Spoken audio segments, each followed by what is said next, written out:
So, today we're going to talk about the big bad wolf of dermal filler treatments, which, as you guessed, is vascular occlusion. So, we get asked a lot what vascular occlusion is, and in a nutshell, it's essentially when you inject dermal filler into a blood vessel directly, or inject in such a large amount where it compresses blood vessels shut. Now, that can have serious knock-on effects, such as tissue death and blindness, and it's a very, very, very rare complication, which carries a roughly 1 in 100,000 risk.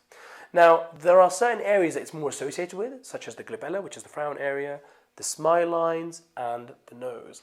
Now, we tend to use cannulas for the glabella area and for the smile lines, which basically practically minimizes the risk to near zero. But we do tend to use needles for nose dermal filler treatment, so it's important to consider there.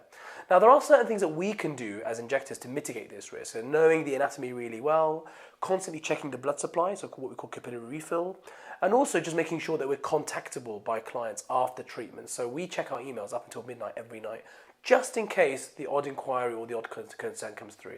And it's very important to take your clients' concerns very seriously, never minimize them. Now, we also have a strong network of other colleagues that we can work with, so just in case I'm not available for sickness or travel, I can always rely on my colleagues to review a client urgently if necessary.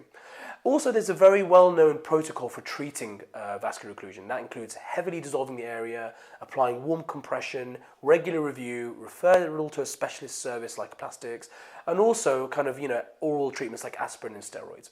So overall, it's a very, very rare complication, but it's important to take seriously, and prevention is key. Plan for the worst, hope for the best.